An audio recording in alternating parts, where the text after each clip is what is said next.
వృషభ రాశి వారికి వ్యక్తిగత జాతకంలో కావచ్చును, గోచార రీత్యా కావచ్చును, అప్పులు తగ్గిపోయే విధంగా కానీ, కొంత లక్ష్మీ యోగం కలిగేటువంటి విధంగా కావచ్చును, మీకంటూ కొంత ఆరోగ్య రీత్యా బాగుండాలి అని అనుకున్నటువంటి వారు కానీ, అదేవిధంగా మీ రాశిని బట్టి మరి మీకు తప్పకుండా కూడా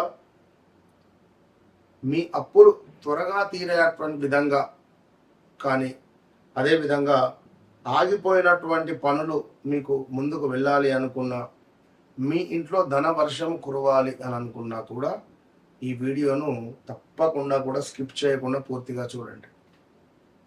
ఎవరైతే వృషభ రాశి వారు ఉన్నారో ప్రతి ఇంట్లో కూడా బయటికి చెప్పుకోలేని సమస్యలతో బాధపడుతున్నారు. ఇది అవునా కాదా అనేది మీకు నాకు మాత్రమే తెలుసు. అయినో ఇది సత్యము, గమనించుకోండి. వృషభ రాశి వారు ఎవరైతే ఉన్నారో ఖచ్చితంగా కూడా మీరు మీ జాతక రీత్యా మీకంటూ ఒక అదృష్ట మొక్క కానీ, అదృష్ట చెట్టు కానీ, అదృష్ట పుష్పం కానీ, మీకు ఒక లక్కీ నెంబర్ కానీ, మీ అప్పులు తీర్చే విధంగా ఈ వీడియో ఉండబోతోంది. ఇది అక్షర సత్యము, ఎవరు నమ్మినా నమ్మకున్నా. సో మరొక విషయం ఏమిటి అంటే, మీ అదృష్టం నెమ్మదిగా పనిచేస్తుంది అనే విషయాన్ని కూడా గమనించుకోండి.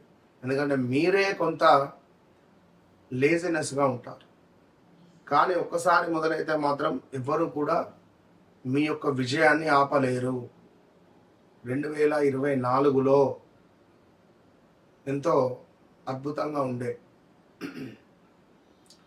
ఆరోగ్యం కావచ్చును, అదేవిధంగా శరీరం లావు పెరగడం కావచ్చును, అదేవిధంగా కొన్ని పనులు ముందుకు వెళ్ళడము, వివాహం జరగడం కానీ, మీ పిల్లల వివాహాలు జరిపించడం కానీ, మీకు మనవరాలు రావడం కావచ్చును.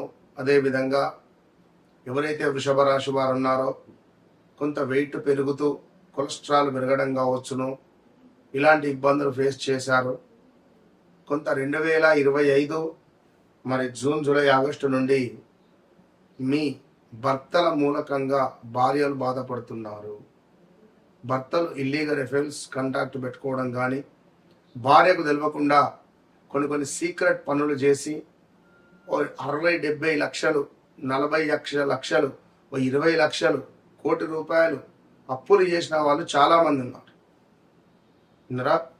ఇది గమనించుకోదగ్గ విషయం. అదేవిధంగా ఎవరైతే మీ వృషభ రాశి వారు ఉన్నారో ఖచ్చితంగా కూడా మీకు గత 2025 ఆగస్టు, సెప్టెంబర్ నుండి చాలా లాసెస్ వస్తున్నాయి.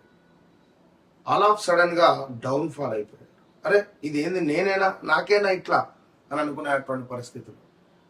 సో వివాహ ప్రయత్నాలు ముందుకు వెళ్ళక, సంతానానికి సంబంధించిన ఇబ్బందులు, కన్సీవ్ అయి అబార్షన్స్ దాకా వెళ్ళడం కావచ్చును, ఇలా ఎన్నో ఇబ్బందులు, చిట్టీలకు సంబంధించిన బిజినెస్లో లాస్ రావడం కావచ్చును, లేదా కొంత ఇల్లీగల్ అఫైర్స్, లేదా ఎవరైనా పరిచయం కావడం కానీ, స్థాన చలనాలు కానీ, ప్రదేశ మార్పులు కానీ, హౌస్ రిలేటెడ్ చేంజెస్ చేయడం కావచ్చును. ఎవరో కొత్త పరిచయస్తులు వారు పరిచయమై మనకు కొంత ఇబ్బంది కలిగించే సందర్భాలు, స్టాక్ మార్కెట్ కానీ లేక ఆన్లైన్లో కానీ పెద్ద ఎత్తున డబ్బులు లాస్ అయినటువంటి దాఖలాలు ఎన్నెన్నో కూడా మీ జీవితంలో ఉన్నాయి. మరి గడిచిన 2026 మార్చ్, ఏప్రిల్, మే, జూన్ మీకు చాలా అంటే చాలా అతలాకుతలంగా, మీ జీవితంలో ఎన్నడూ చూడని బ్యాడ్ ఈవెంట్స్ కానీ, కొంతమేర ఇది నా జీవితమైనా ఇట్లా ఎందుకు అవుతుంది అని అనుకునేటువంటి పరిస్థితులు కావచ్చును. మానసికంగా చాలా టెన్షన్గా ఉండడము, అసలు మైండ్ అనేటువంటిది అసలు పనిచేయకుండా ఉన్నటువంటి దాఖలాలు ఎప్పుడూ లేదు. మీకు 2018లో ఉంది, మళ్ళీ ఇప్పుడు 2026 ఈ గత 3 నెలలలో ఉంది. ఏదేమైనా కూడా శుక్రవారము లక్ష్మీదేవికి తెలుపు రంగు పుష్పాలను సమర్పించడం అనేటువంటిది చాలా అవసరము. ₹1 నాణెము ఖచ్చితంగా కూడా పూజా మందిరంలో అమ్మవారి పాదాల దగ్గర ఉంచాలి.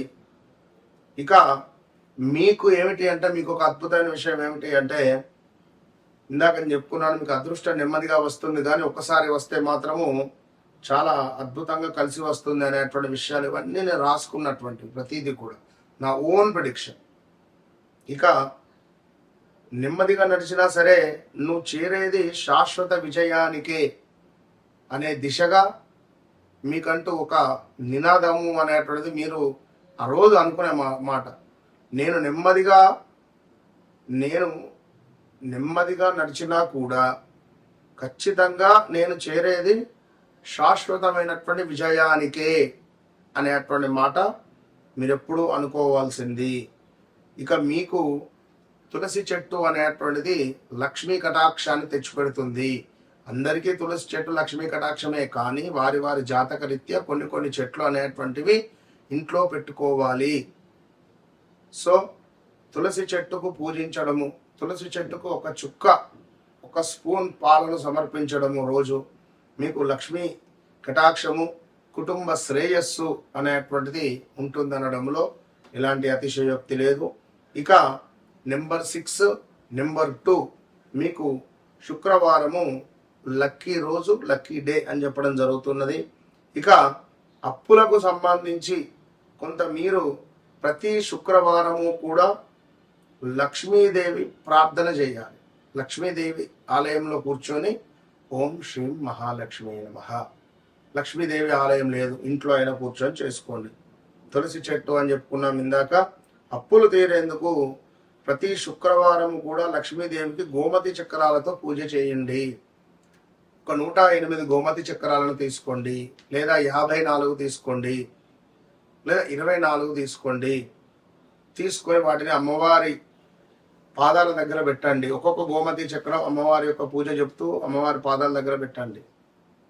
మహాలక్ష్మీ నమః, ఓం ప్రకృతే నమః, ఓం వికృతే నమః, ఇలా అమ్మవారి పాదాల దగ్గర పెట్టి ఆ రోజంతా అక్కడ ఉంచి వాటిని నమస్కారం చేసుకొని నెక్స్ట్ డే అవన్నీ తీసి ఒక క్లాత్లో కట్టి ఇంట్లో డబ్బు నిల్వ ఉండే ప్లేస్లో పెట్టండి.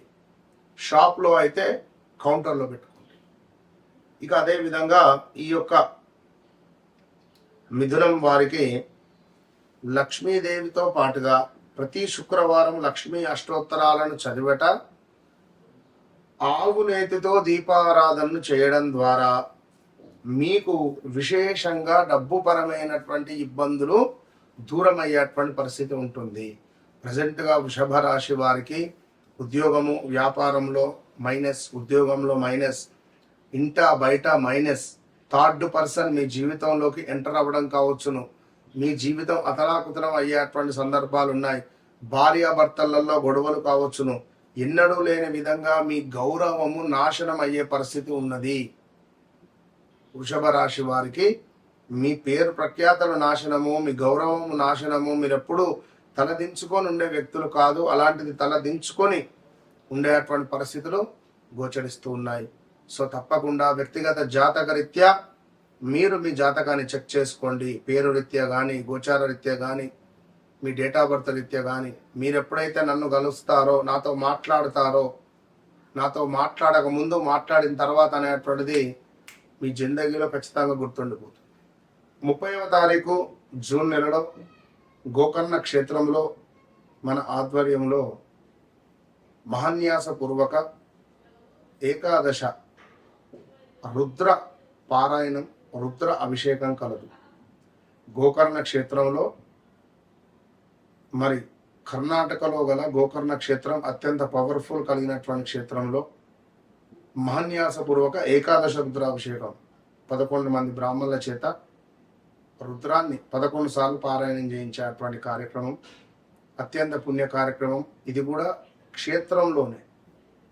మరి ఏలినాటి శని, అర్ధాష్టమ శని, అష్టమ శని, ఏ పనులైనా ముందుకు వెళ్ళడం లేదు, కొంత ఇబ్బందులలో ఉన్నాము, మాకు నమ్మిన వారి నుండే మోసపూరితమైనటువంటి వాతావరణం ఉంది అని అనుకునేటువంటి వారు కానీ, ఉద్యోగంలో ఇబ్బందులు ఉన్నాయి అని అనుకునేటువంటి వారు కానీ, ఇంట్లో తరచూ గొడవలు అవుతున్నాయి, సో నాకు ఏదో ఒక పని ముందుకు వెళ్ళటం లేదు అని అనుకునేటువంటి వారికి కానీ ఇది ఎంతో శుభంగా ఉపయోగపడేటువంటి ఈ పూజ. మళ్ళీ చేసేటువంటి సంకల్పం స్వామివారి వద్ద మనకు అద్భుతమైనటువంటి ఒక పవర్ అనేటువంటిది జనరేట్ అవుతుంది.